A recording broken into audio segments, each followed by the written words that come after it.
dan Coach Lucy. Halo, selamat malam semuanya, selamat berdaya. Senang sekali hari ini kita berproses bersama. Bisa dibantu untuk di-mute, Bayu? Oke, kita berproses bersama di antara kericuhan kehidupan kita, supaya kita bisa menciptakan kericuhan baru yang membuat hidup ini makin asik. Hari ini saya tidak sendiri, saya mengundang Mbak Lucy untuk bercerita banyak tentang bagaimana kita menciptakan sebuah kelimpahan, creating independence. Dan kebetulan di tanggal 22 Desember, kericuhan di luar itu berbicara tentang Hari Ibu gitu. Kenapa Hari Ibu diperingati, sementara Hari Bapak enggak gitu. Mungkin kadang kalau Poyanto di sini kan sebagai Bapak gitu, kenapa Hari Bapak enggak, kenapa Hari Ibu gitu. Ya, kenapa lagu ibu itu jadi kayak berderai air mata gitu, kenapa ayah seperti itu gitu ya. Dan berapa banyak ternyata sebetulnya kita bisa melihat bahwa ibu itu ada sesuatu yang berbeda ya, ada sesuatu yang berbeda tentang kemudahan kita untuk melihat bagaimana energi ibu-ibu yang tidak hanya di orang tua kita. Dan berapa banyak energi ibu juga yang sebetulnya bukan kita, tapi ada di dalam tubuh kita. Silakan, Mbak Lucy. Ya, ini menarik ya kalau kita hari ini kita merayakan Hari Ibu gitu ya. Di mana biasanya kalau Hari Ibu ini banyak sekali anak-anak berpikir bagaimana mengirimkan hadiah untuk mamanya atau ibunya gitu ya. Bahkan juga kalau kita lihat di e-commerce banyak menawarkan paket Hari Ibu untuk diantar-antar gitu. Nah, pertanyaannya adalah kenapa kita harus menunggu Hari Ibu ya untuk bisa melihat betapa kita penuh dengan berkat, rahmat gitu ya.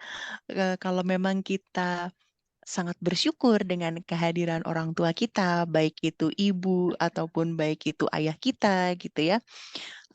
Tentu saja kita tidak perlu suatu kayak pengingat gitu, kayak tanggal khusus untuk merayakannya gitu ya.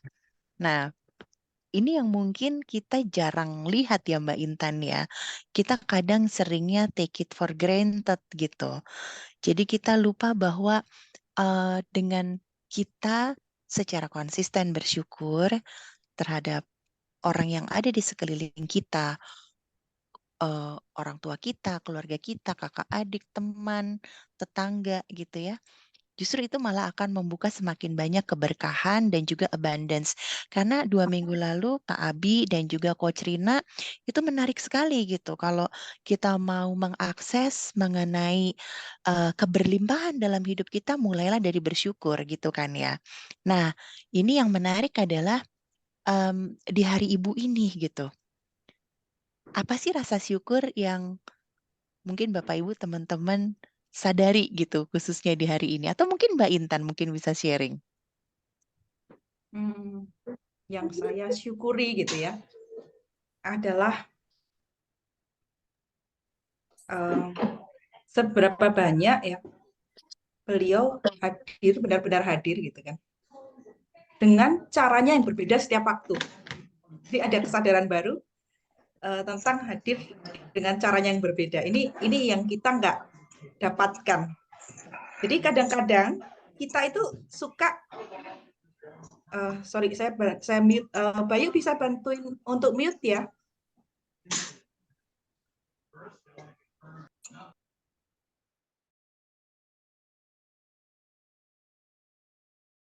Sudah, Mbak. Iya, saya buka. Boleh dilihat ya di partisipan untuk ini di iniin yang bantu untuk mute ya. Iya. Seberapa banyak kadang saya bersyukur sekarang dengan semua kesalahpahaman yang ada gitu. Karena di keluarga kita nggak ada tombol mute. Jadi kadang-kadang keadaan seperti tadi aja itu bisa berkontribusi di sini gitu. Dan seberapa banyak kita menginginkan diri kita itu lebih bahagia dari sebelumnya dan apa yang kita bisa ciptakan. Termasuk ke ibu gitu. Eh, Kalau saya bersyukur banyak banget yang saya syukuri. Tapi banyak banget yang saya judge juga dari ibu saya. Ini menarik nih, banyak yang disyukuri dan banyak yang dijudge. Termasuk ketika saya menjadi ibu juga. Banyak yang saya syukuri sebagai ibu, tapi banyak judgement juga kepada saya sebagai ibu gitu. Karena berapa banyak di sini itu berusaha menjadi ibu yang baik gitu, baik kepada anaknya, baik kepada suaminya, tapi tidak baik kepada dirinya sendiri. Hmm, betul, betul, betul. Nah, ini menarik ya, teman-teman. Ini karena kita topiknya lagi Hari Ibu gitu.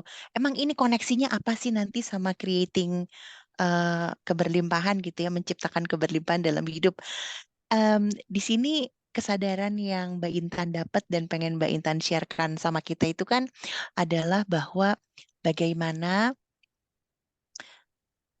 ketika kita hidup bersama orang tua kita gitu ya, eh, itu banyak membentuk hidup kita, tapi apakah kita pernah menyadari, pernahkah kita melihat kontribusi orang tua kita itu tuh em, mau, wow, saya tiba-tiba jadi gelap sebentar. Nah, ini lampunya di sini otomatis.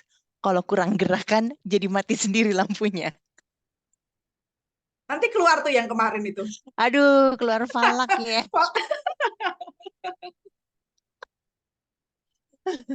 Ya, karena kita mau ngelihat sih sebenarnya teman-teman. Jadi kayak ketika kita hidup bersama orang tua kita, itu kita dididik oleh orang tua kita kan.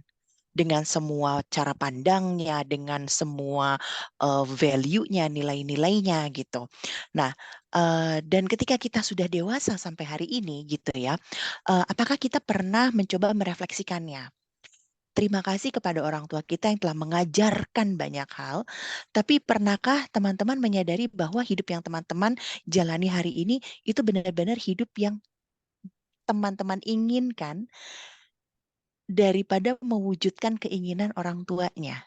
Nah, makanya di sini Mbak Intan tadi bercerita gitu ya, bahwa kadang kita merasa nggak puas gitu sama orang tua kita yang mungkin terlalu otoriter, tidak pernah mendukung kita, banyak menuntut gitu ya Mbak Intan ya. Tapi maukah kita melihat semua itu sebagai kontribusi yang membuat kita seperti hari ini? Jadi ketika kita bisa menerima kontribusi orang tua kita, apapun itu, apa adanya, em, maukah kita melihatnya itu sebagai hadiah yang sampai hari ini itu telah membentuk kita jadi seperti sekarang ini. Nah, kalau Mbak Intan sendiri nih, kalau boleh kasih contoh gitu.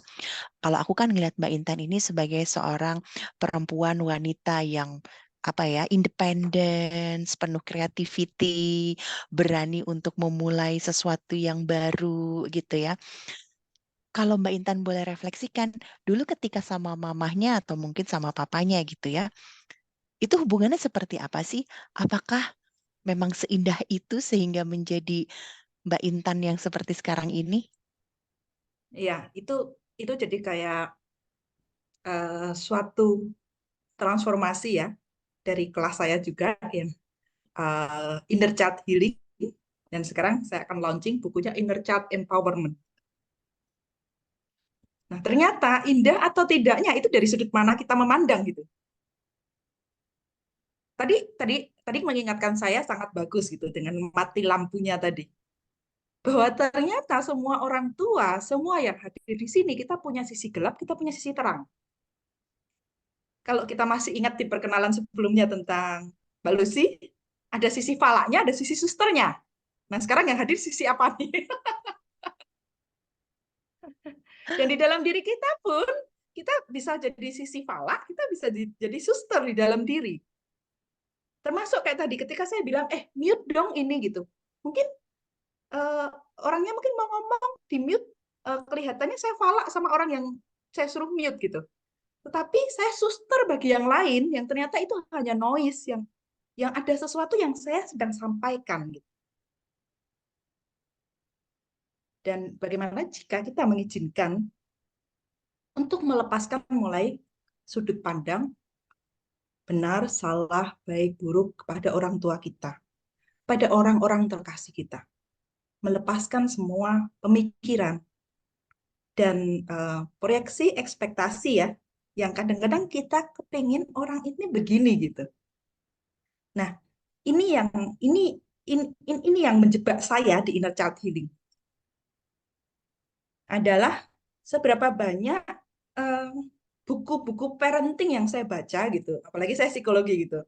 Berapa banyak buku ini gitu tentang orang tua yang benar sehingga kita tidak bisa melihat sebenar-benarnya orang tua itu. Wow, wow. Terima kasih banyak Mbak Intan udah mengangkat topik ini gitu ya. Karena kita ini selalu pengen menjadi yang terbaik. Kita selalu punya dorongan seperti itu. Karena mostly kita pengen pasti ada progres dalam hidup kita dan segala macam. Bahkan ketika kita sampai fase menjadi orang tua pun, kita ingin menjadi orang tua yang lebih baik daripada orang tua kita. Sehingga kita melihat benchmark yang ada di luar sana, mencari rumus orang tua yang baik itu kalau memenuhi kaidahnya apa saja. Tapi ternyata tidak sepakem itu gitu ya Mbak Intan ya. Karena ada mungkin ada perbedaan em, anak kita dengan kita sendiri gitu ya, dan ketika kita mencoba menjadi orang tua yang dianggapnya itu adalah stamp nih, standar standar orang tua baik gitu, kita berasa kita sudah meng-create sesuatu gitu, kita sudah mulai meng-create kesuksesan gitu, padahal belum tentu ternyata itu akan seperti itu gitu ya Mbak Intan ya. Yes, coba kita cek dulu ya Mbak Lucy ya, point of view tentang orang tua yang baik gitu. Ya, Nah buat boleh semua taruh yang di chat berada di tuh. sini, ya kita Hmm. tulis chat, yang mau open mic juga silahkan gitu. Ketika kita berbicara tentang orang tua yang baik itu bagaimana sih gitu ya, Hmm. boleh chat, boleh siapa yang mau open mic silahkan. Orang tua yang baik bagaimana sih? Yuk silahkan yuk. Kita coba cek nih, eh, apa sih orang tua yang baik itu? Sabar 24/7. Macam kayak McD nih ya. Bener, bagus. Setuju. Terus.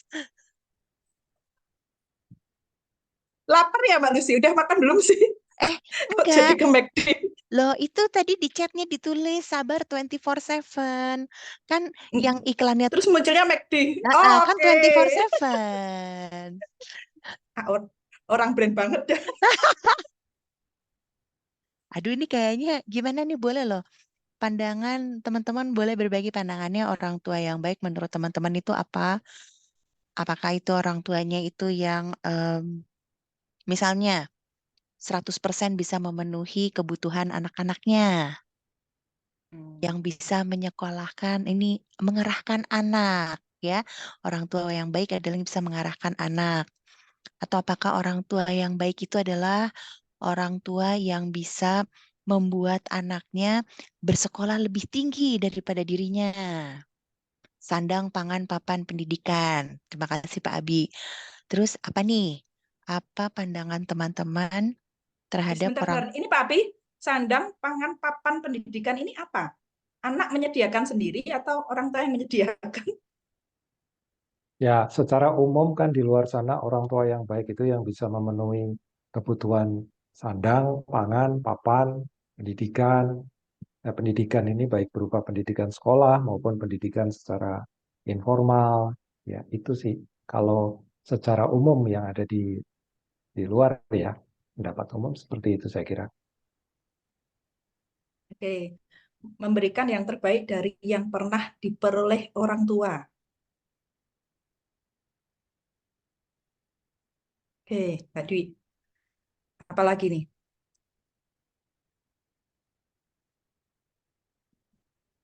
Orang tua yang baik adalah orang tua yang minim judgment. Ketika muncul ini saya jadi menyadari masih ada ekspektasi terhadap orang tua untuk tidak judgment yang negatif menurut saya.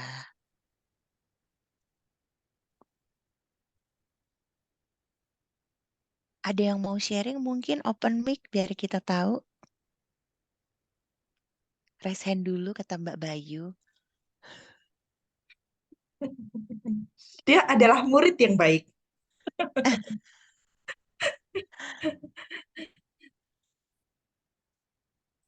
Mensupport apa yang menjadi impian anak dan menjadikan anak berattitude baik. Oke. Nah, ini dari tadi kita orang tua yang baik bisa memberikan dukungan kepada anak, menyediakan kebutuhan pendidikan yang lebih baik dari saya. Bisa saya bicara? Silahkan.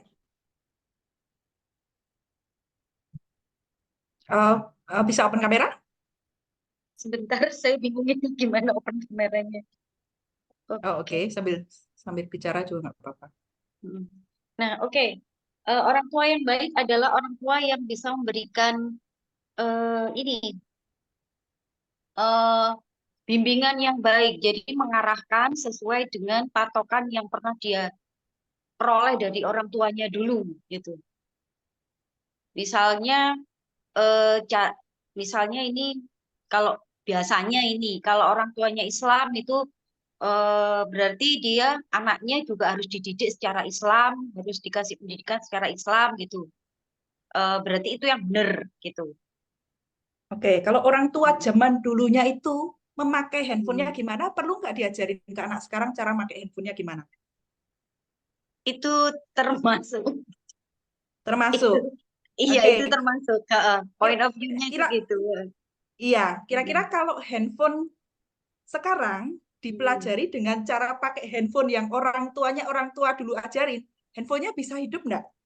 Enggak, Handphonenya enggak, bisa browsing nggak? enggak, Handphonenya bisa lihat Zoom nggak? enggak. Iya, iya, Mbak Intan, paham. Aduh, kok saya ketawa ya? Loh, saya tanya loh. Ya, Iya, benar. dan seberapa ternyata asiknya kita gitu kan. Iya. Terus setelah itu kita bilang, kamu anak yang tidak baik karena kamu pakai handphone tidak sama dengan cara kakekmu pakai Iya. handphone. Ini terus ini begini, kita soalnya takut dijudge sama masyarakat, bahkan oleh keluarga besar, ya, bahwa anak kita itu diberi pendidikan yang ideal, begitu. Jadi takut disalahkan oleh society, oleh keluarga besar, oleh lingkungan sekitar, dianggap orang tua yang gagal kalau si anak itu memilih jalur hidup yang berbeda dari orang tua atau konvensi masyarakat pada umumnya. Misalnya, kan kalau orang konvensi masyarakatnya ini kan, kalau orang tuanya A, anaknya A. Kalau orang tuanya B, orang orang anaknya B gitu kan. Nah, itu kalau anaknya A terus orang tuanya A terus anaknya milih B, itu dianggap gagal. Nah, itu takut digitukan. Nah, itulah. Ya, ini Iya. terima kasih Bu Dwi sharingnya gitu ya. Iya. Ini menarik nih. Ini kita mungkin sedikit berbincang di sini ya, karena kayak kitanya yang sebagai orang tua, Hmm. kalau ternyata anak kita tidak berprestasi seperti ekspektasi lingkungan kita, Iya. kitanya yang dianggap gagal. Iya, Oke. betul. Nah, itu juga sama tuh ceritanya kayak saya tuh. Jadi, kalau saya boleh cerita sedikit aja, papa saya itu dulu itu lulusan geologi, teknik geologi gitu ya. Hmm. Terus kerjaannya ke proyek-proyek segala macem gitu kan. Jadi tukang insinyur lah, papa saya tuh tukang insinyur. Dan ternyata kakak-kakaknya dan adiknya papa saya pun adalah tukang insinyur. Sehingga akhirnya di generasi di bawahnya mereka, yaitu saya dan sepupu-sepupu saya, di expect-nya itu adalah menjadi tukang insinyur juga. Iya, heeh, Nah, heeh, heeh. dari kecil udah di-drill. Wah, nanti ya Lucy harus Hmm, begini. Atau nanti kakaknya Lucy begini. Itu lihat mas kamu, hmm. sepupu kamu itu. Ya, Sekarang oh. begini gitu. Nah, karena dari kecil udah diomongin kayak gitu, Hmm. gitu ya. Akhirnya ketika saya lulus SMA, saya kuliahnya teknik sipil loh, Bu. Oke, Oke. oke, Terus heeh. setelah lulus, saya kerjanya di bank 3 tahun. Habis gitu, Wow. habis kerja di bank, di situ saya mulai, oke, saya ini udah nggak mau di teknik sipil, nggak mau balik ke teknik sipil, juga nggak mau lanjut ke bank. Saya interestnya di dunia marketing dan brand, gitu. Tapi Hmm, pada saat itu saya mau lamar ke perusahaan fast moving consumer good gitu ya. Ya mungkin hmm, contohnya kayak, mohon maaf nih nyebut merek nih Bu Intan ya. Kan FMCG ya kayak shampoo-shampoo, sabun-sabun gitu kan FMCG itu namanya. hmm, Gak ada yang mau terima saya loh. Kenapa? Karena backgroundnya teknik sipil, kerjanya di bank. Akhirnya saya memberanikan diri cari beasiswa untuk ngambil S2 yang lebih di marketing and business management. Dan sejak saat itu ya udah jadi kebukalah yang namanya opportunity saya untuk bekerja di dunia yang sesuai interest saya yaitu marketing dan brand. Nah, Bu, nih ya Bu, tak kasih tahu hmm, ya. hmm, Kuliah S1 4 tahun, Bu. Ya, terus Bu ya. Karena kuliah udah gitu terus kerjanya juga nggak sesuai yang pengen saya create gitu. Saya kerja hmm, di bank 3 tahun, 7 tahun, Bu. Saya mau ganti karir, saya ngambil kuliah S2, Bu. 2 tahun jadi berapa ini? 9 tahun, Bu. hmm, Bayangkan, Bu. Kalau misalnya pada saat itu saya punya apa ya namanya orang tua yang mau terbuka, yang mau memberikan pilihan, membantu saya untuk melihat ada pilihan lain di luar teknik sipil. hmm, Rentang waktu 9 tahun itu, Bu, itu hasilnya kalau Ibu bayangkan mungkin beda kan. Bayangkan ya, hmm, saya harus melewati 9 tahun itu dulu sampai saya masuk ke dunia yang saya mau, di mana teman-teman seumuran saya pada saat 9 tahun rentang itu ya Bu, mungkin mereka sudah berkembang jauh, posisinya sudah lebih baik dan segala macam. Itu saya hmm, baru mulai loh Bu.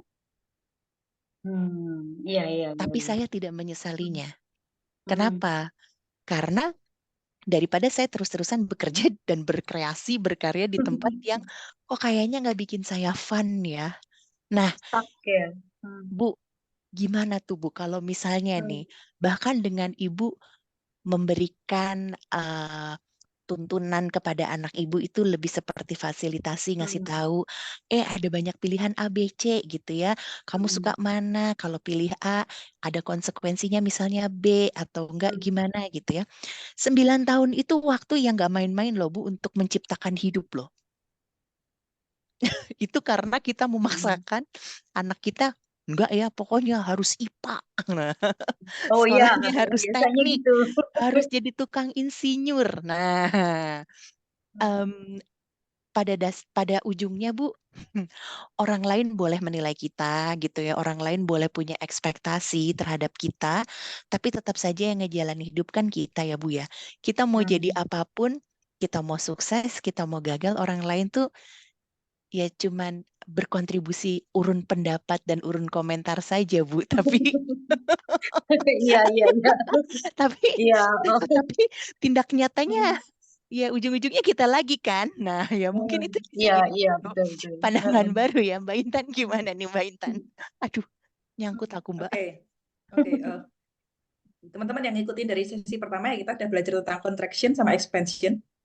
Energinya kontrak sekali. Mari kita lepas-lepasin dulu.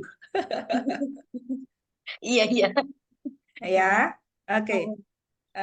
Semua pikiran kepada anak kita bahwa anak kita adalah kita, termasuk orang tua kita adalah kita, dan yang tidak mengizinkan melihat setiap orang sebagai orang sekalipun berbeda, yang tidak mengizinkan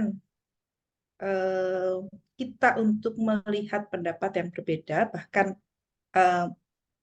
tidak memberikan ruang untuk urun pendapat saja, semuanya maukah dilepaskan, dihancurkan, dibatalkan, dan tidak dibuat kembali. Ambil nafas yang panjang, kita lepasin, kita sadari bahwa ternyata ada kemungkinan-kemungkinan lain yang kita bisa lihat di level urun pendapat. Ya. Diurunin syukur terima kasih, enggak juga terima kasih. Oke ya, kita izinkan, lepaskan semua pendapat bahwa ini yang kuat lagi juga adalah bahwa orang tua selalu benar dan menjadi orang tua harus selalu benar. Iya.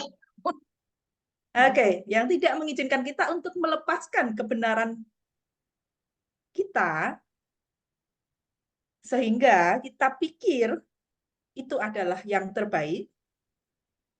Semuanya maukah dilepaskan, dihancurkan, dibatalkan, dan tidak dibuat kembali. Iya.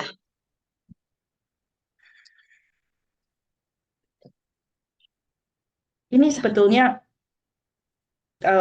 langsung menyambung ke pertanyaan ini Mbak Lucy ya.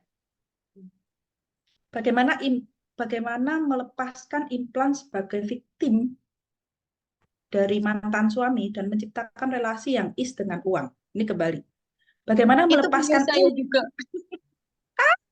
Oke, energinya mengalir. Kenapa dirimu hari ini sangat spesial? Nggak tahu ya. Thank God. Oke, sekarang coba saya kasih titik-titik ya. Jadi bagaimana melepaskan implan sebagai victim dari titik-titik dan menciptakan relasi yang is dengan uang. Karena kita ngomongin tentang abundance ini, dan abundance kebanyakan ya tadi titik-titik. Jadi mau ngomong titik-titik orang tua boleh, ngomong tentang pasangan boleh, anak boleh, saya kasih titik-titik. Ya. Bagaimana melepaskan implan sebagai victim dari orang terkasih, ya, orang tersayang. Aduh, bucin banget rasanya. Ya, dan menciptakan relasi yang is dengan uang. Silakan Mbak Lucy. Ya, begitu kita ngomong orang terkasih gitu ya, orang terkasih, orang tercinta gitu. Aku mau bertanya sih, apa definisi kita ketika kita punya orang tercinta atau terkasih? Orang yang kita miliki sih, akhirnya. Kemilikan ya. Oke, Iya. jadi ketika misalnya Mbak Dwi gitu memiliki dan kemudian orang yang Mbak Dwi miliki itu ternyata tidak sesuai dengan harapannya Mbak Dwi. Oke, boleh Gitu. ketawa. Boleh dong, benar, karena ketawa Iya, itu akan membantu melepaskan limitasi. Kalau menangis, aduh itu makin disimpan jauh-jauh ke dalam Iya, sampai ke tulang rusuk, udah ketawain aja Mbak. iya bener. Aduh, ketawa. Iya, iya, oke, oke. Oke. Ya, jadi ketika Mbak Dwi melihat gitu, maksudnya ada punya pola pikir, punya pola pandang bahwa orang terkasih ini Mbak Dwi miliki gitu. Miliki ini artinya apakah Mbak Dwi bertanggung jawab terhadap orang itu atau Mbak Dwi punya harapan orang itu bertanggung jawab terhadap hidup Mbak Dwi? Yang kedua, jadi Orang saya itu punya bertanggung jawab. bertanggung jawab atas hidup saya. Baik, Mbak Dwi. Iya, ya ketawa Masa sih? lagi. Ketawa lagi kan? Nah, benar, ketawa terus. Iya, kalau kita mau rilis kita harus. Jadi gini, teman-teman, ketika kita sudah mulai bisa mentertawakan diri kita, itu kita sudah berada pada tahap kita mulai melihat diri kita sebagai apa adanya loh. Ketika kita tidak bisa tertawa akan diri kita sendiri, itu tuh masih banyak banget benteng ekspektasi, image yang kita bangun untuk diri kita sendiri. Dan Mbak Dwi kalau udah mulai bisa ketawa terhadap diri Mbak Dwi sendiri, itu artinya Mbak Dwi udah melihat dirinya Mbak Dwi apa adanya dan bahkan memudahkan untuk tahu, oh iya ya, saya punya pola pandangnya kayak gini nih, kenapa nggak saya ganti nih kalau nggak works buat hidup Iya, saya. Itu Iya, Mbak iya, Dwi. iya. Jadi Mm-mm. hidup ini milik siapa?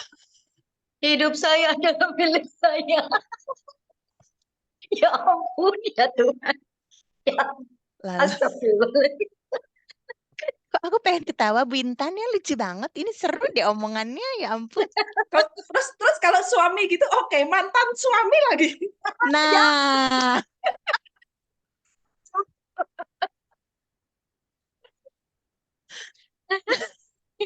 Oke, siapa yang suka memungut mantan di tong sampah, terus kita bilang dia bau, terus kita maki-maki bahwa kita kebauan karena dia. Ya, ya. Angkat tangan deh saya.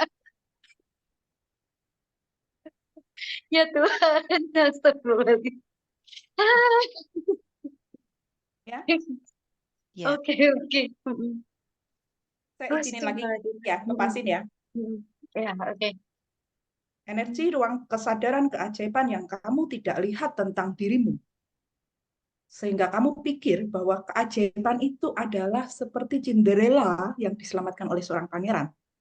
Maukah dilepaskan, dihancurkan, dibatakan, dan tidak dibuat kembali? Ambil nafas yang panjang, yes. Yes. lepasin. Ibu-ibu di sini, Cinderellanya tuh sudah ganti Frozen. Please deh. Iya, Mbak Intan. Oke. Bagi semua ibu-ibu yang masih di drama ini, nonton Frozen 2. Oh, itu keren. Frozen 1 pun keren Iya. Oh, ketika ya. ketika si Anna mau menikahi seseorang, dia bilang, kamu baru kenal sebentar karena dia pangeran, langsung kamu mau nikahin gitu. Iya. Itu mengena banget. Aduh. Drama banget ya dulu. Mm-mm.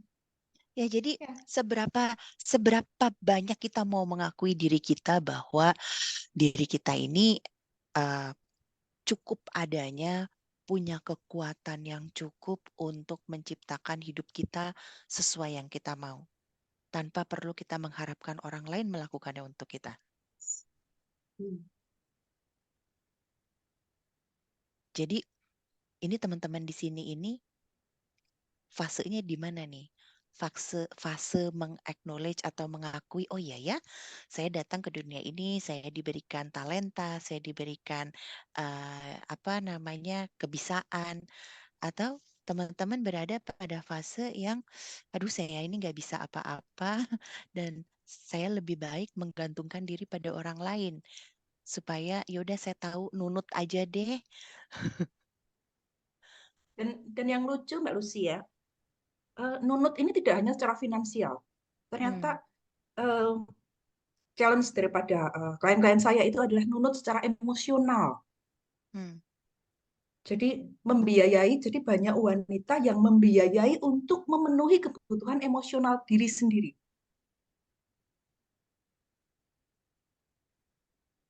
Ya. Jadi seberapa banyak kita meluangkan waktu gitu ya, kalau yang di kemarin kita tentang abundance ya, kita memeluk diri kita say thank you.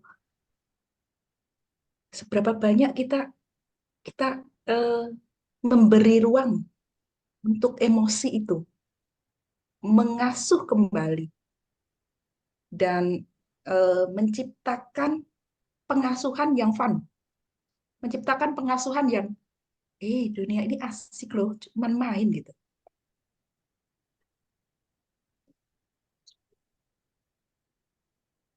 Ya, nah itulah di situ Mbak Intan, dan terima kasih tadi Mbak Dwi udah banyak sharingnya gitu ya.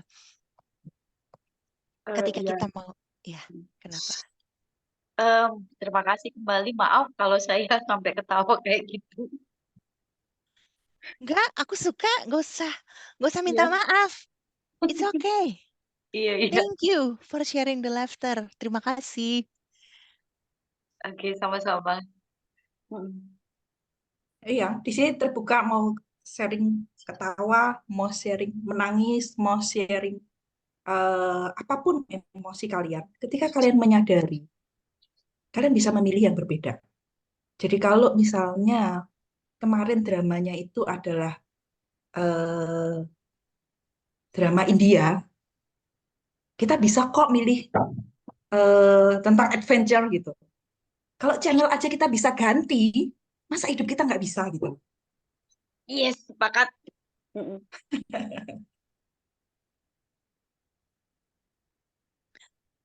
Wow, keren banget nih. Apalagi nih yang bisa kita explore nih malam ini nih. Ini apa apa tuh yang dari Denpasar ngomong, boleh nggak aku ikut ketawa? Nah, itulah bagaimana kita mengganti channel kehidupan kita. Apa yang kamu pilih? Jadi be aware sekali dengan apa yang kita tonton, apa yang kita dengar, dengan siapa kita bergaul, karena itu akan terimplan. Mau ngelupain mantan suami, tapi nontonnya istri yang terzolimi. Oke, ya. Oke, ya, ya. Lucu banget. Jangan-jangan saya menerawang tembus sampai ke rumahnya ini. Ya, iya bener. Oke ya, Oke, paling iya. paling gampang adalah ambil remote-mu, ganti.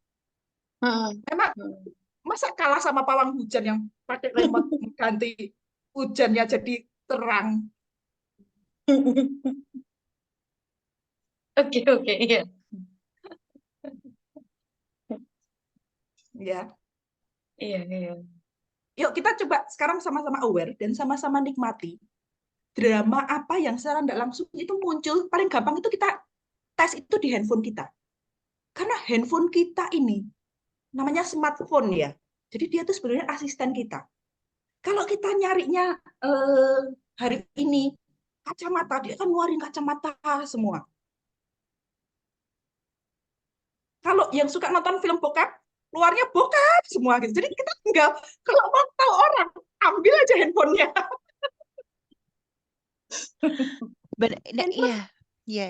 Dan itu juga yang sebenarnya tuh yang terjadi gitu kan di dunia ini gitu ya. The more we think about it, the more itu akan muncul ke kita gitu kan ya. Jadi semakin kita mencari misalnya baju warna merah gitu. Semakin teman-teman pergi ke toko, semakin akan lebih kelihatan si baju warna merah itu gitu.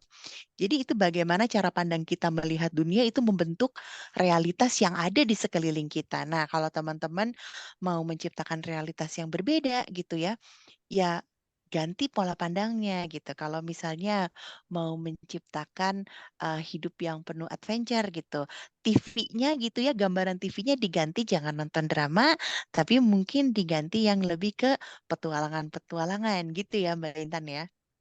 iya, termasuk ketika ketika tidak mau pakai baju warna merah, jangan pakai baju warna merah. Ketika kita ngomong jangan pakai baju warna merah, yang muncul warna merah.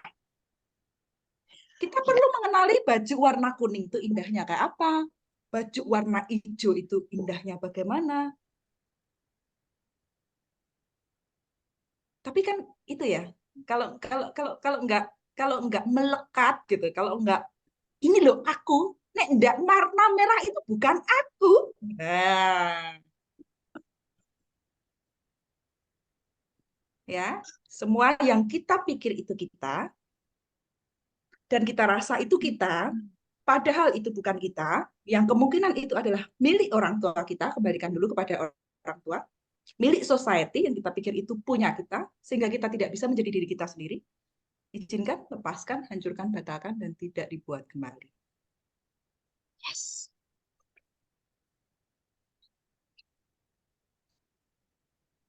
Ini yang akhirnya muncul dengan pertanyaan itu.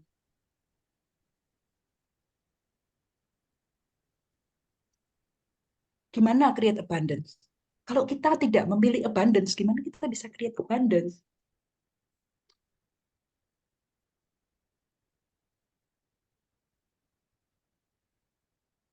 Ketika kita berbicara tentang ibu, siapa sih ibu? Pasti yang langsung muncul ibu kita gitu. Belakangan ketika saya di Bali, saya baru berbicara, saya baru mendengar tentang Mother Earth. Tentang bumi itu juga seorang ibu.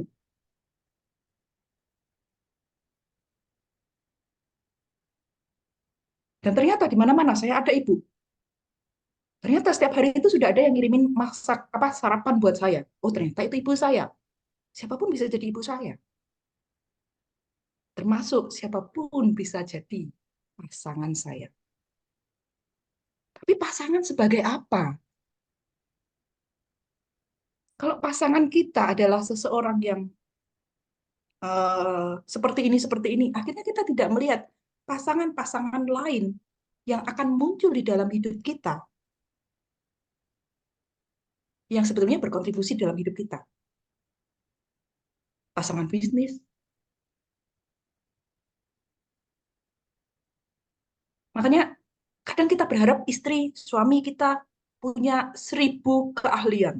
Makanya kan bilang kan, kalau istri itu rumah makan, kalau rumah tuh kalau kalau cari istri itu yang bisa masak. Jadi akhirnya cari rumah tangga atau rumah makan.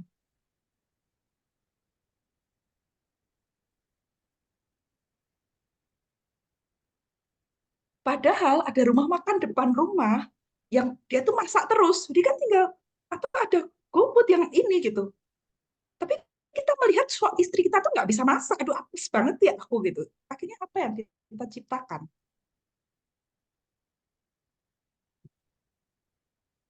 Yaitu terlalu banyak standar-standar yang harus dipenuhi, peran-peran yang harus dipenuhi dalam masyarakat.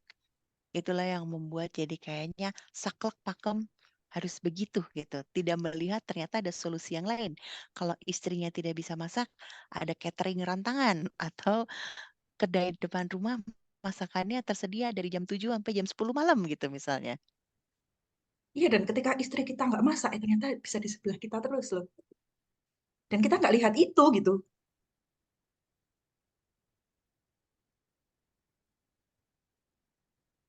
Termasuk ini juga magic of alone. Ketika saya menikmati masa sendiri saya gitu. Awalnya saya pikir kesendirian itu aneh gitu. Tapi ketika untungnya saya tinggal di Bali gitu, dengan beberapa orang yang memilih untuk sendiri. Tapi begitu saya balik ke Jawa, pertanyaan adalah, sudah menikah lagi? Dan seberapa kita tidak bisa melihat kemungkinan-kemungkinan tidak terbatas, sesuatu yang asik.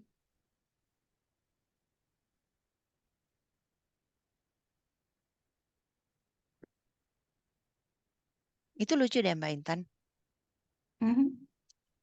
Menarik karena pasti orang sekelilingnya Mbak Intan akan tanya gimana sudah ada pasangannya lagi gitu kan ya karena ada pandangan gak baik lama-lama sendirian gitu.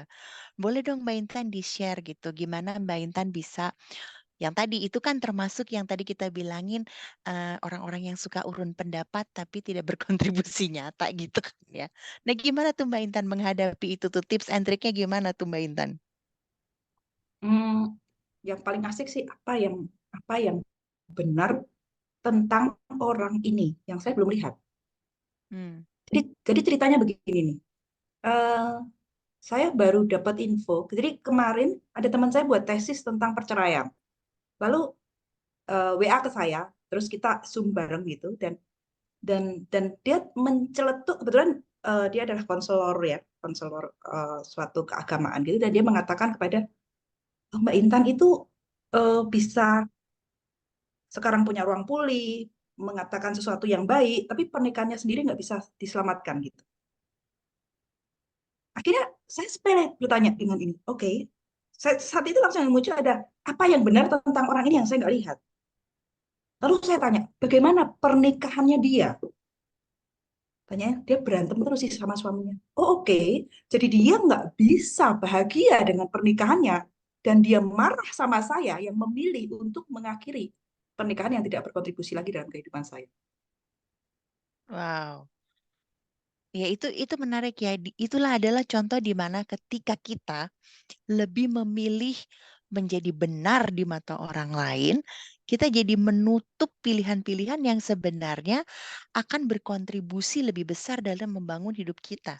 Karena kita takut dijudge, kita takut dijudge salah karena kita berpisah, takut dijudge jelek karena kita gagal jadi orang tua gitu. Tapi justru ketika kita melepaskan diri dari tuntutan pandangan benar salah orang lain dan itu kita adopsi jadi milik kita, ya disitulah kita mulai menutup kemungkinan-kemungkinan dalam menciptakan hidup kita yang lebih berkelimpahan lagi gitu.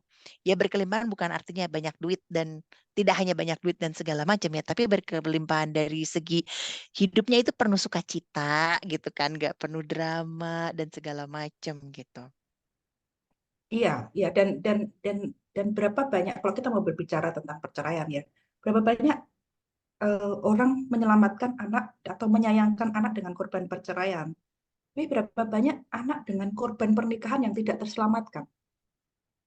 Wow, anak korban pernikahan yang dipaksakan terus berjalan. Ya.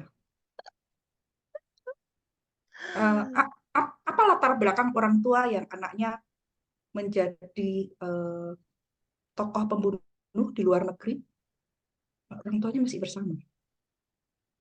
Apa yang apa yang apa latar belakang orang tua yang anaknya waktu itu menjadi bunuh diri di Grand Indonesia? Grand Indonesia atau Plaza Indonesia gitu. Orang tuanya masih bersama. Mereka dalam keluarga yang utuh. Ini yang akhirnya saya mencoba melihat juga apa yang benar tentang dia yang saya belum lihat. Oh, ternyata itu pilihannya dia dan saya allow it. Oke. Dia memilih untuk itu dan saya memilih untuk ini. Dan ini menjadi suatu awareness kepada saya ketika saya memilih untuk menikah nantinya. Saya pastikan saya selesai dengan diri saya sendiri. Kalau enggak, polanya akan sama. Saya akan menjudge, saya akan menarik mantan suami lagi gitu kan.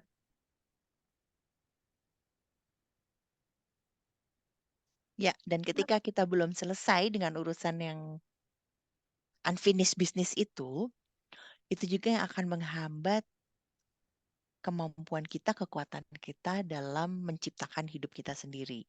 Karena instead of kita melihat, oh oke, aku mau menciptakan hidup yang penuh sukacita, aku pengen punya hidup yang bisa traveling ke sana kemari, tapi karena masih ibaratnya muter aja terus pada lingkaran drama, trauma, adiksi di dramanya gitu ya. Jadi makanya nggak bisa maju-maju gitu ya, Mbak. Iya, dan itu kan kadang-kadang kita suka banget nyari kesalahan di orang gitu. Sehingga akhirnya tidak ada ruang untuk mencipta keajaiban yang baru. Makanya ketika kita bilang tentang forgiveness, forgiveness itu melampaui pikiran dan emosi kita. Karena pikiran dan emosi kita masih suka ngomong, kamu salah, aku benar.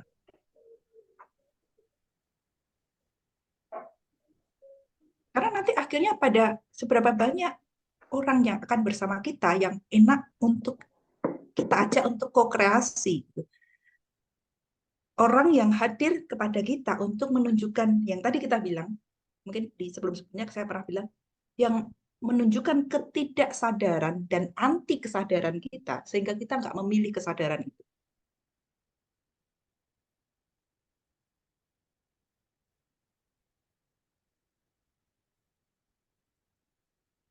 Wow. Ini benar-benar kita jadi harus punya refleksi ya. Kalau dari sini aku ngelihat refleksi relasi kita terhadap orang lain, apakah itu melimitasi kita atau malah membuat kita punya banyak kesempatan untuk menciptakan hidup kita.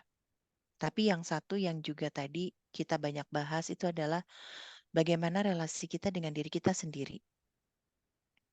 Karena kita tampaknya akan sulit membuat relasi dengan orang lain kalau relasi dengan diri kita sendiri di dalamnya itu pun belum beres. Kalau kita nggak percaya bahwa diri kita mampu gitu. Kalau kita nggak percaya kalau diri kita itu punya kemampuan yang cukup gitu ya Mbak. Iya, sesuatu tidak menjadi toksik ketika kita tahu penawarnya. Hmm.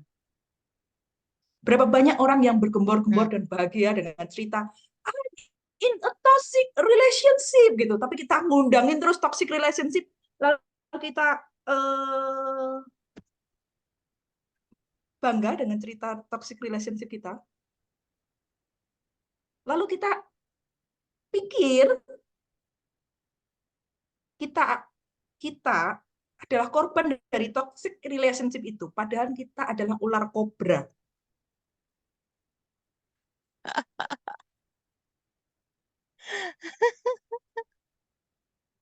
Seberapa banyak kita nggak mengakui power dan potensi kita dengan semua racun yang kita punya. Racun itu mau ciptakan power, atau racun itu mau ciptakan victim dalam hidup.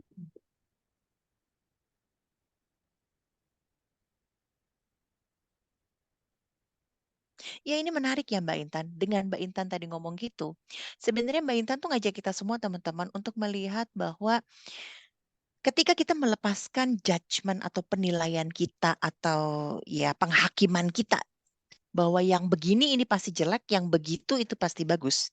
Begitu kita lepaskan itu, apapun yang ada di sekitar kita itu bisa menjadi sumber daya kita. Kalau tadi Mbak Intan mungkin ceritanya adalah cerita racun, apakah itu bisa jadi obat atau bisa jadi penawar gitu kan? Ya mungkin kalau dalam kehidupan yang praktikal gitu, ketika kita punya misalnya teman kerja gitu ya, ada teman kerja yang gila kerja atau ada teman kerja yang santai banget gitu. Ketika kita lepaskan judgement di antara mereka berdua, ini yang rajin, ini yang pemalas gitu. Mungkin kita bisa melihat hal yang lain.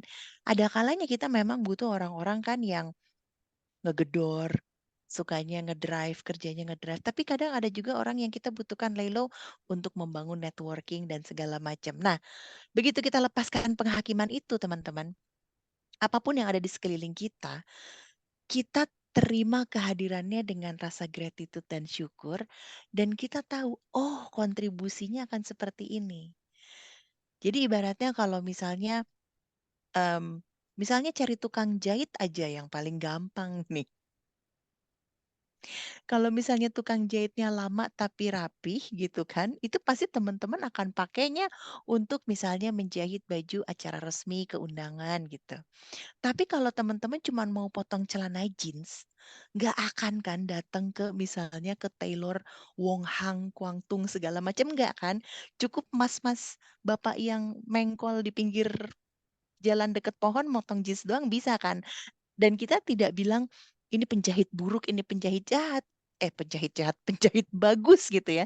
Tapi lebih karena kebutuhannya apa yang diperlukan ya. Ya itu sih, ketika kita bisa mulai melihat apapun di sekeliling kita apa adanya, dan kita tahu bagaimana berinteraksi dan menerima kontribusi dari mereka, itulah saatnya kita bisa menciptakan hidup kita dengan lebih enak sesuai yang kita mau.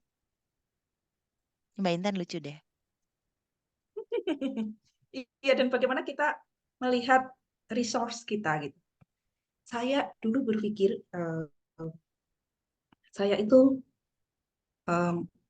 jadi ini melihat tentang how we create in abundance ya. Bagaimana kita melihat dalam keberlimpahan yang kita pikir itu kekurangan.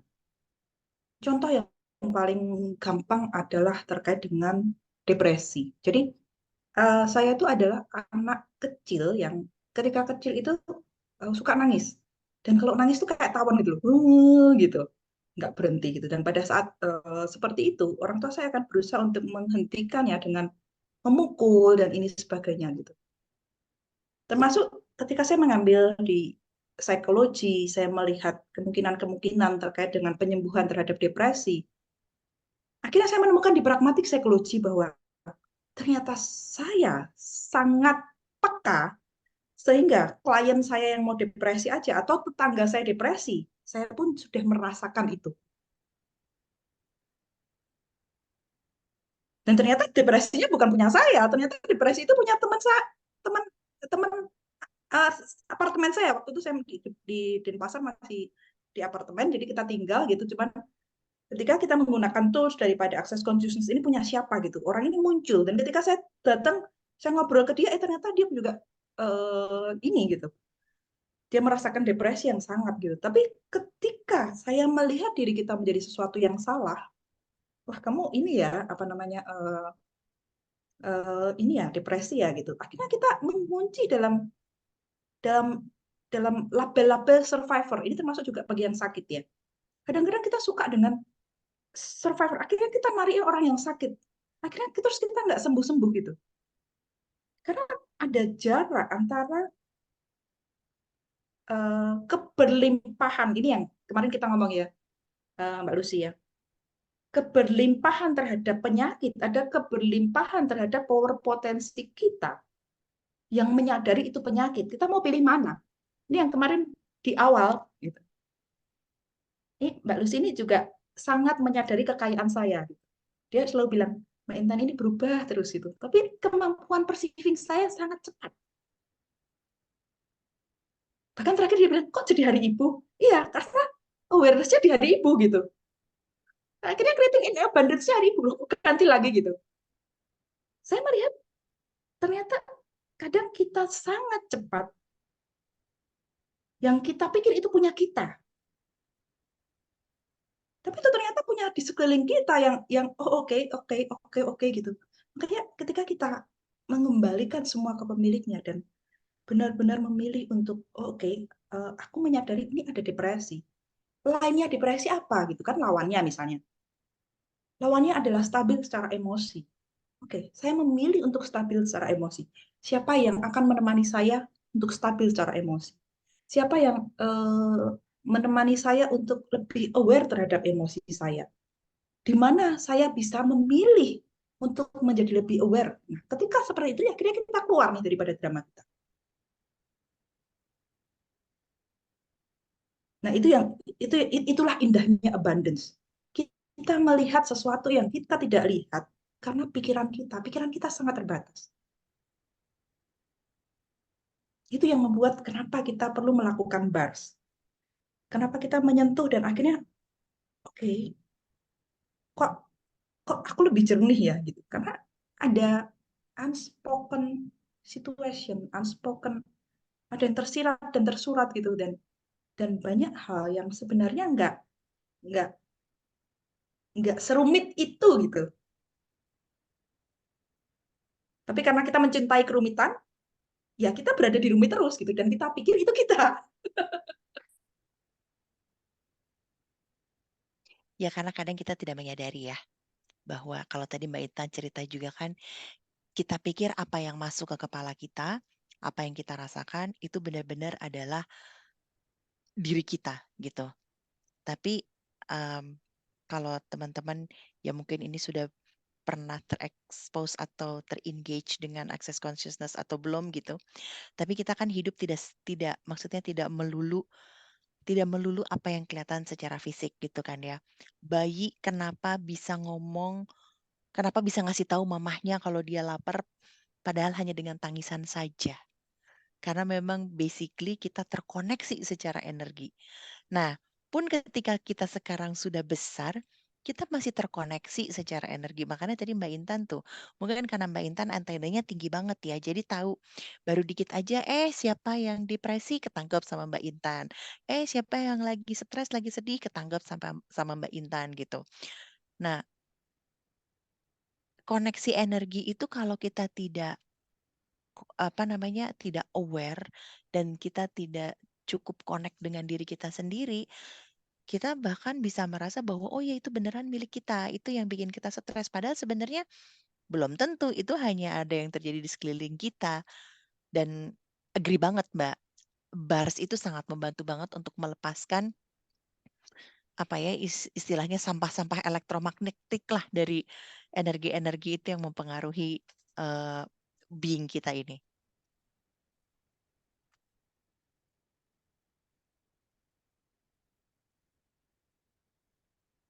Ya, ini lanjut ke pertanyaan ya, jadi tentang relasi.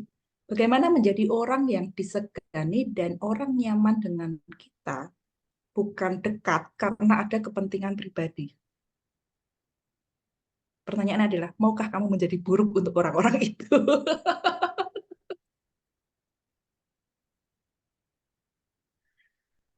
Kalau Ya. kamu nggak mau menjadi buruk, ini suatu trending singkat juga gitu tentang bagaimana ketika orang segan kepada kita, tapi kita sendiri tidak menempatkan untuk disegani. Terus kita pikir, yaitu dia yang memanfaatkan kepentingan pribadi, padahal kita yang mengizinkan itu. Ya, next. Setelah ikut webinar yang sebelum ini, saya lakukan peluk diri dan kebersyukuran tiap pagi dan malam. Lalu nonton video-video yang di-share ke Bintang. Tiap habis peluk diri dan bersyukur, lalu seperti muncul slide yang menunjukkan diri saya sendiri itu bagaimana. Itu judgement atau apa ya? Pertanyaannya, saat kamu memeluk,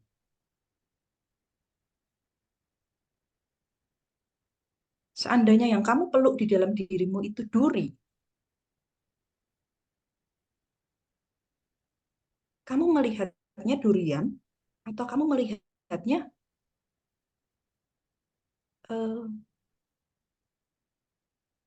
duri yang menyakiti gitu? Atau kamu melihatnya, oh mawarnya memang berduri, itu adalah bagian dari kehidupan. Seberapa banyak kita mengizinkan untuk benar-benar melihat kita sebagaimana adanya. Contohnya kalau mawar itu duri, kenapa mawar itu diciptakan dengan duri?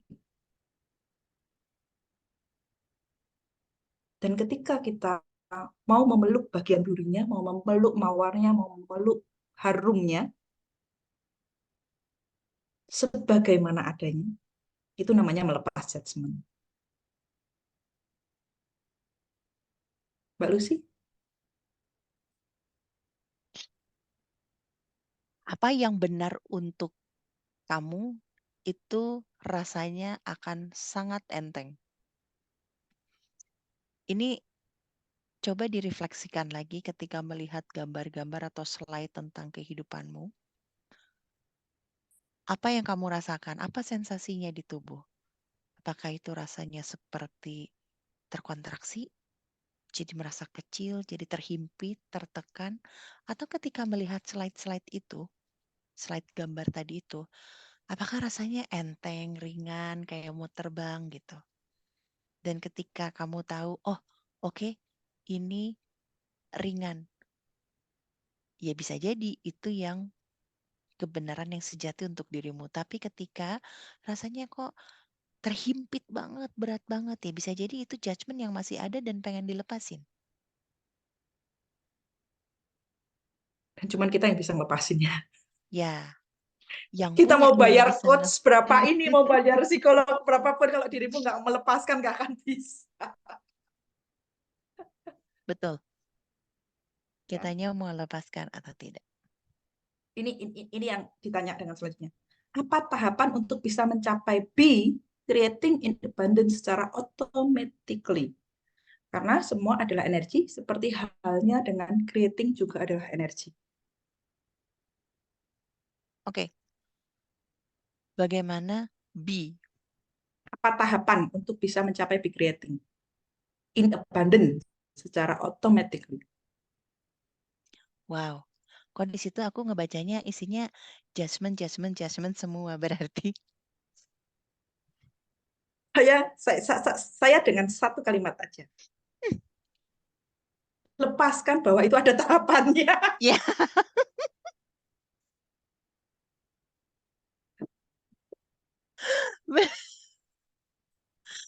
Oke. Saya sampaikan dengan lepaskan bahwa itu ada tahapannya untuk creating abundance.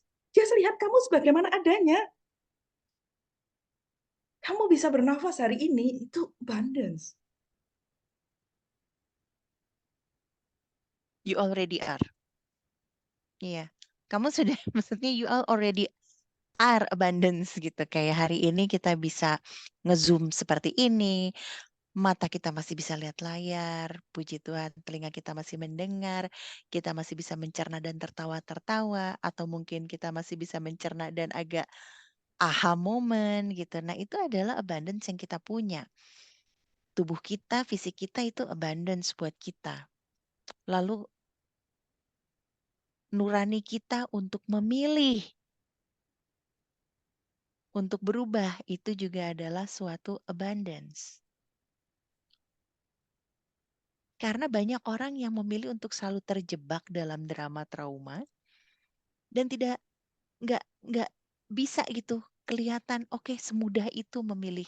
Nah, teman-teman yang udah sampai pada tahap berani memilih itu adalah udah merupakan suatu abundance sebagai seorang being gitu. Nah, you are already that being the abundance. Termasuk berani mengetik di WA. Karena kita mengetik di WA itu ada handphone, ada kuota. Betapa kita berlimpah. Dan apa yang belum kita lihat dari keberlimpahan? Karena kita menyukai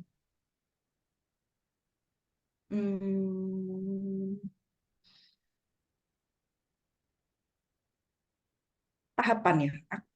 Energi tahapan ini lumayan kuat ternyata. Kadang kita melihat sesuatu tuh suka yang linear, suka yang terstruktur. Ya, tadi yang dibilang, kalau bapakku begini, kakekku begini, masa aku nggak begini? Dan bagaimana jika tidak pernah ada tahapan? Tahapan itu hanya buku tabungan yang semakin besar. Melimpah ruah. Amin.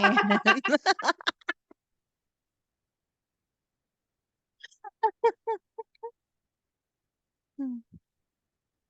Ya, tapi for the practicality ya Mbak, for the practicality, kalau ditanya tahapannya adalah bagaimana be automatically untuk creating an abundance gitu ya.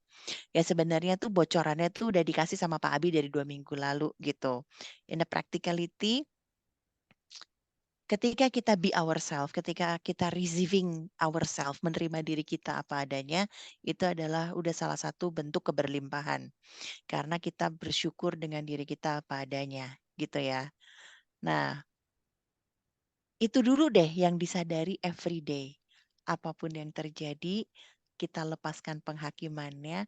Kayak Mbak Intan tuh ketemu sama orang yang nanya, kamu bisa itu, tapi kenapa perkawinanmu hancur gitu kan? Mbak Intan bertanya, what is right about this that I'm not getting? Apa kontribusinya di balik ini yang saya tidak dapatkan? Gitu. Nah, mungkin teman-teman mulai dulu deh dari situ gitu. Kita lihat dulu kayak apapun yang terjadi dalam hidup kita itu sejatinya hendak berkontribusi untuk kita. Tinggal apakah kita mau menerima itu sebagai kontribusi atau tidak. Tidak semua kontribusi itu datang dalam bentuk yang menyenangkan. Tidak semua kontribusi itu datang dalam bentuk sajian kue yang cantik di pita atau mungkin amplop yang tebal berisi uang. Kontribusi tidak hanya itu, tapi kontribusi pun bisa berupa misalnya ada tantangan dalam perjalanan hidup kita, ada tantangan pekerjaan, ada tantangan di rumah ketika berelasi. Semua itu adalah kontribusi. Nah, bagaimana bila kita setelah kita menyadari kita bersyukur atas apapun yang kita miliki, kita mulai sadari setahap demi setahap semua yang terjadi dalam hidup kita, apapun itu hendak berkontribusi. Tinggal kita bertanya, kalau saya tidak melihat ini sebagai hal buruk, sebenarnya apa sih yang dikontribusikan oleh kejadian ini? Mungkin itu bisa teman-teman explore. Sehingga dari situ, ketika sudah terbiasa teman-teman untuk merespon atau bersikap seperti itu dalam semua kejadian, aku yakin teman-teman akan jauh lebih mudah lagi untuk bisa ngerti, oh oke, berarti aku berada pada state ini. Aku nanti bisa mulai melihat kemungkinan-kemungkinan yang lain. Karena kalau misalnya kita masih pakai penghakiman terus, kita akan melihat kejadian ini kalau nggak bagus-bagus banget, jelek ya jelek banget. Mungkin Mbak Intan mau tambahin nggak? Iya, dan pikiran kita itu ngaco gitu loh. Jadi judgement itu semua karena dari pikiran kita dan banyak sekali beyond mind. Ini ada pertanyaan yang muncul ya, orang itu. Bagaimana dengan mengkreat karya dan mewujudkan sehingga dapat cemerlang hasilnya. Nah, kadang kecemerlangan itu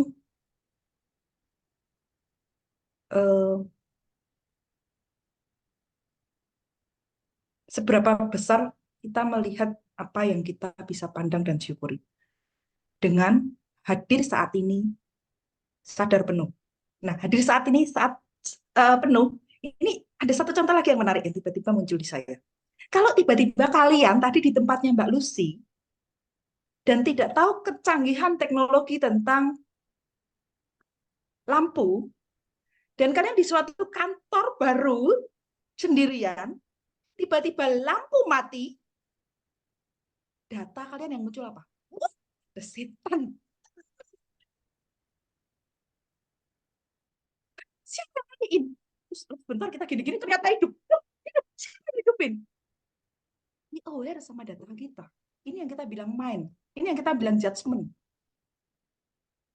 Akhirnya kita nggak bisa receiving kecanggihan teknologi di kantornya Mbak Lucy. Terus setelah itu kita pulang, kita cerita, gimana kau tadi ketemu Mbak Lucy? Tahu nggak, Mbak Lucy itu ternyata dukun loh. Dia tuh pakai sesuatu loh. Jadi pada saat aku ketemu, kita pas lagi webinar, dia mati.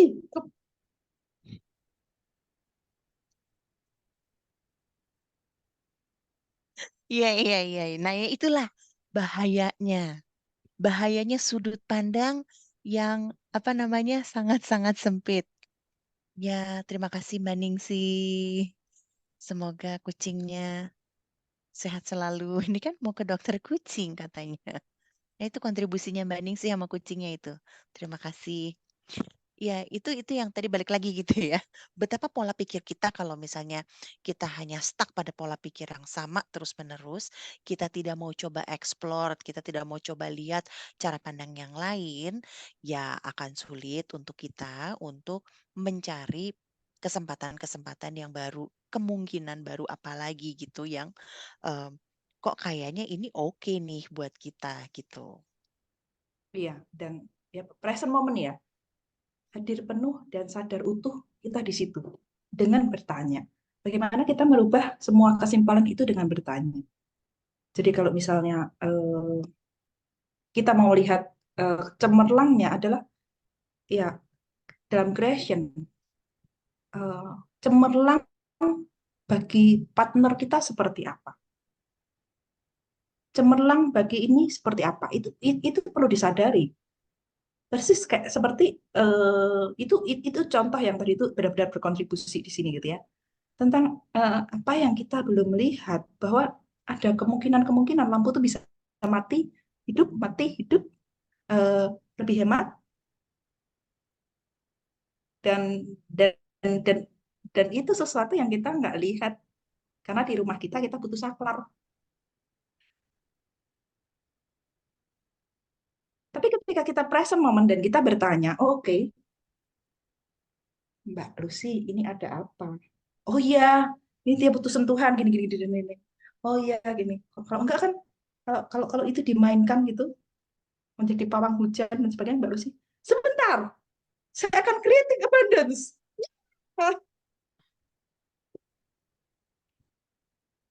Dan kita percaya gitu. Ya, dan tadi dalam pertanyaannya juga ada kata-kata yang bagaimana menciptakan creating abundance dalam kemudahan, dalam ease gitu ya, Mbak Intan, untuk menghasilkan hasil yang cemerlang.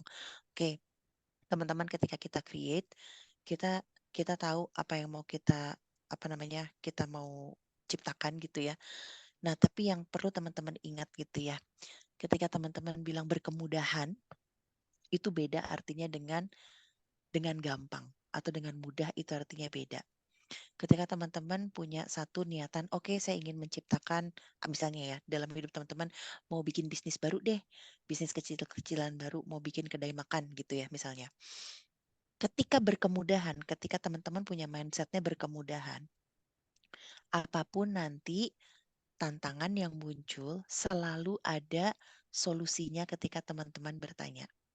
Yes, Tapi kalau bertanya tadi. teman-teman mindsetnya itu adalah, saya maunya yang gampang. Well, sejujurnya, kalau the way realita ini bekerja, memang kita perlu melakukan segala sesuatu yang diperlukan untuk mewujudkan apa yang kita mau. Jadi kalau teman-teman merasa pengen, oh aku pengen magic tiba-tiba jadi tring gitu ya. Ya mohon maaf, cara kerja realitinya di sini nggak begitu. Ada hal-hal yang memang perlu kita lakukan, tapi itu tidak hanya mengenai teknis ngelakukannya apa saja gitu ya, tapi kita lebih melihatnya bahwa oke kalau saya mau bikin usaha kedai rumah makan gitu ya. Ketika teman-teman energinya itu adalah menciptakan, which is energi menciptakan itu adalah full of questions, itu akan berkemudahan. Kenapa? Karena informasinya akan datang ke teman-teman. Disitulah teman-teman nggak perlu payah, nggak perlu stres. Aduh iya ya, aku baru tahu ini mana beli piring, beli kompor di mana gitu. Tapi ketika teman-teman asking questions, ketemu sama teman yang lain, terus teman yang lain, temannya teman itu pernah punya teman yang pernah bikin rumah makan, kan itu bisa jadi suatu kemudahan dalam proses kita berkarya gitu. Nah, asking that questions, mindsetnya itu berkemudahan ketika kita perlu ada gitu, ketika kita asking ada, bukan mindset yang maunya gampang aja. Nah, itu dua hal yang berbeda ya. Aku cuma mau nyampein itu aja di Yes, pertanyaan itu tadi. itu mengakui power potensi kita. Kadang-kadang misalnya kalau berbisnis rumah makan gitu, berapa banyak kita yang mempersulit dengan pikiran-pikiran kita. Belum punya modal, punya tempat gitu. Ternyata ketika kita gitu, oke, apa yang saya bisa jual gitu. Termasuk ide. Orang-orang berhasil, entrepreneur pun bisa berangkat hanya dengan ide. Lalu ketika ide, dia ngobrol dengan orang dan ketemu dengan orang yang punya tempat. Lalu ternyata, oh ya mau masakan apa ya? Dia pulang, oh ternyata mamaku masakannya enak. Sesederhana itu, semuanya bisa kita lihat ketika kita present. Ketika kita hadir penuh untuk hidup kita. Hadir Betul. penuh, Hmm. sadar utuh untuk hidup kita. Karena semua sumber daya. Tapi saat kepala kita penuh, kita akan melakukan eh, interpretasi di salah, benar, baik, buruk yang akhirnya kita tidak melihat kemungkinan dari apa yang ditujukan ke kita. Kita masih punya 5 menit, silahkan yang mau open mic, silahkan yang mau bertanya terkait dengan creating in abundance.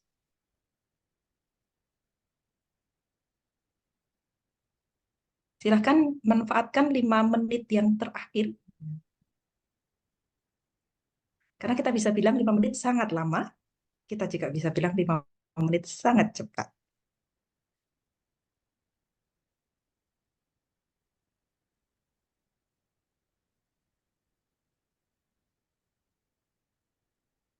Atau ada yang terlintas lagi dari judul ini, Kak Lucy? Ya, creating an abundance. Kalau buat saya yang menarik dari creating an abundance ini itu adalah karena kan Mbak Intan naruh satu kalimat ya. Kita tuh menciptakan itu ketika kita dalam kondisi kepepet atau karena memang kita menyadari kita punya banyak sekali potensi yang kita bisa manfaatkan untuk menciptakan hidup kita gitu. Nah ini teman-teman satu hal kalau menurut saya ya, ini tuh kadang kalau kita ketemu teman-teman seangkatan kita gitu ya, kalau saya sih, saya ketemu teman-teman seangkatan. Terus obrolannya adalah, hah ternyata lu bisa juga ya kayak begini, begini, begini. Ya gimana ya, udah kepepet banget sih gara-gara butuh untuk uang susu anak sekolah dan segala macam. Jadi akhirnya ya udah deh bisa bikin usaha, bikin kue gitu. Nah, bagaimana kalau kita mau menciptakan hidup kita bukan karena kepepet, tapi karena kita menyadari bahwa kita punya potensi, kita punya kebisaan, kita punya bakat yang bisa kita kembangkan lebih lanjut. Karena teman-teman, kalau teman-teman menjalankan hidupnya berdasarkan modus operandi berkarya ketika kepepet, teman-teman tuh akan mengundang banyak masalah dalam hidup teman-teman. Sehingga Banyak ketika mengundang masalah, dipepet. iya, Sehingga ketika masalah itu datang, kepepet, oh iya ya kan gue bisa nih emang nih menciptakan ini. Oh iya kan gue bisa ya creating money. Oh iya kan gue bisa ya creating networking. Nah, bagaimana jika teman-teman memilih untuk menciptakan karena teman-teman menyadari bahwa dalam hidupnya banyak sekali potensi, banyak sekali talenta dan bakat, rather than mengundang banyak masalah dulu, wah baru deh gitu. Atau seberapa banyak kita masih punya sudut pandang bahwa hidup itu tanpa masalah namanya bukan hidup. Nah, lo, nah lo, nah lo, nah. Seberapa banyak pola pandang itu kita beli dari orang lain yang kita anggap lebih bijak karena orang lain itu sudah banyak makan asam garam kehidupan, dan asam garam kehidupan itu adalah masalah bukan kebahagiaan. Semuanya itu bersediakah untuk dilepaskan, dihancurkan, dan dibatalkan? Thank you. Dan Ah, bagaimana jika kita menjadi ruang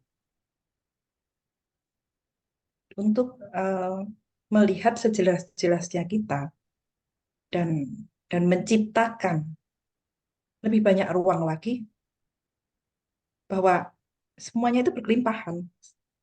Apa yang kamu kenali dari dirimu. Ketika saya berbicara, ini kita akan tutup ya. Ketika saya memberikan tulisan, saya adalah titik-titik. Coba cek semua self-talk-nya. Apa yang muncul?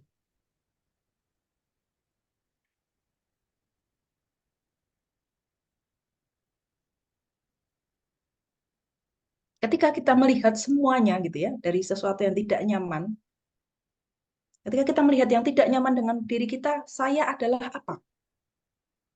Dan itulah yang menjadi realita kita. Dan bagaimana jika kita mempunyai pilihan? Semua yang tidak mengizinkan kita melihat kemungkinan tidak terbatas daripada kepepet, melihat ruang dan mengakui power dan potensi kita, bahwa kita adalah mahadaya. Semua yang tidak mengizinkannya, izinkan, lepaskan, hancurkan, batalkan, dan tidak dibuat kembali.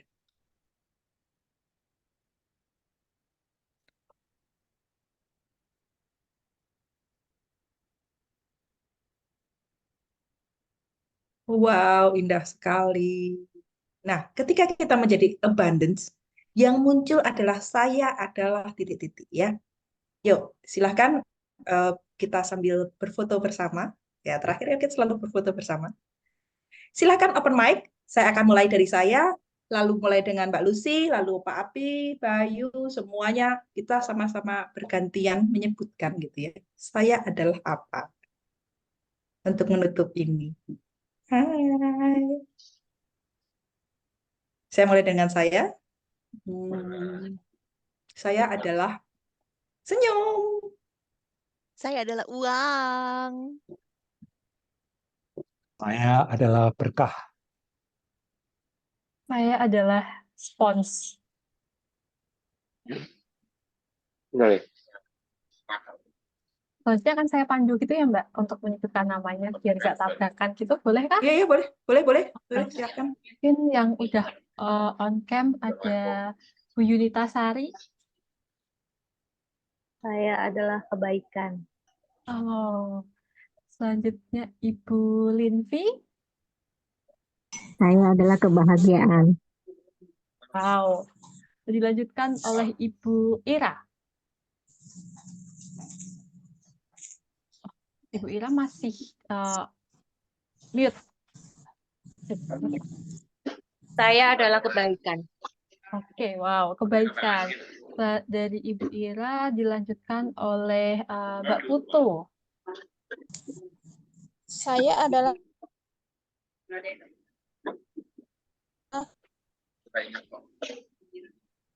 ini macet di saya kah? Ini oh, Macet di semua.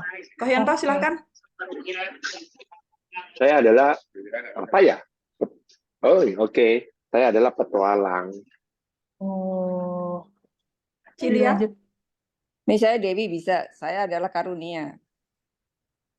Oke, saya adalah Karunia. Oke. Cilia tadi.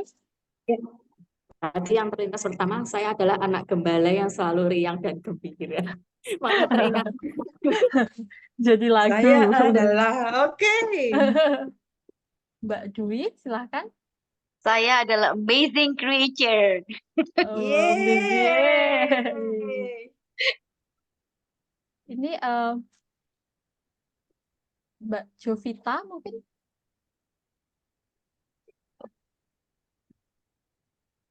Atau bagi teman-teman yang off cam mungkin bisa raise hand gitu biar saya tahu siapa yang ready gitu mungkin.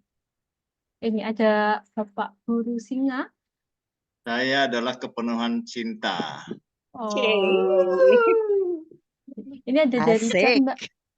Ada dari chat tadi Mbak Lia, saya adalah sumber. Ini Ibu Mary belum ya tadi? Silahkan Ibu. Saya adalah orang yang happy. Oh, ini ada kebahagiaan yang ini orang yang happy ya Mbak. Selanjutnya mungkin dari Bapak Eri, apakah bisa menyalakan mic-nya Bapak? Oke, kita lanjutkan terlebih dahulu sambil nunggu Bapak Eri ya. Mungkin Ibu Musdawati. Oke, sepertinya mungkin ada kendala gitu Mbak yang untuk teman-teman yang lain untuk menyalakan mic-nya. Langsung foto atau bagaimana Mbak Intan? Ya, boleh. Yuk, kita foto bersama. Oke. Ini karena mau foto, Bapak Ibu dan teman-teman bisa menyalakan kameranya terlebih dahulu supaya tercapture gitu pramuka semangat dan yang tadi sudah sangat hebat memilih untuk berdaya, memilih untuk banyak melepaskan gitu. Saya ucapkan selamat dan terima kasih atas upaya teman-teman dan Bapak Ibu semuanya di malam ini. Nah, PR-nya adalah yang kalian sebutkan tadi, buatlah simbolnya. Oh, oke, boleh. Biar lucu gitu. Tapi aku izin simbolnya cuma muka aja ya, Bapak Ibu dan teman-teman, karena harus capture. Oke. Oke, aku akan hitung 1 sampai 3, nanti di angka 3 akan aku capture layar Zoom-nya. Oke, 1, semuanya silahkan buat simbolnya tadi itu 1, saya adalah. 1, 2, 3, saya adalah. 1, 2, 3, saya adalah. Oke, sudah Mbak Intan. Iya, oke. Bayu bisa dimatikan ininya, recordingnya.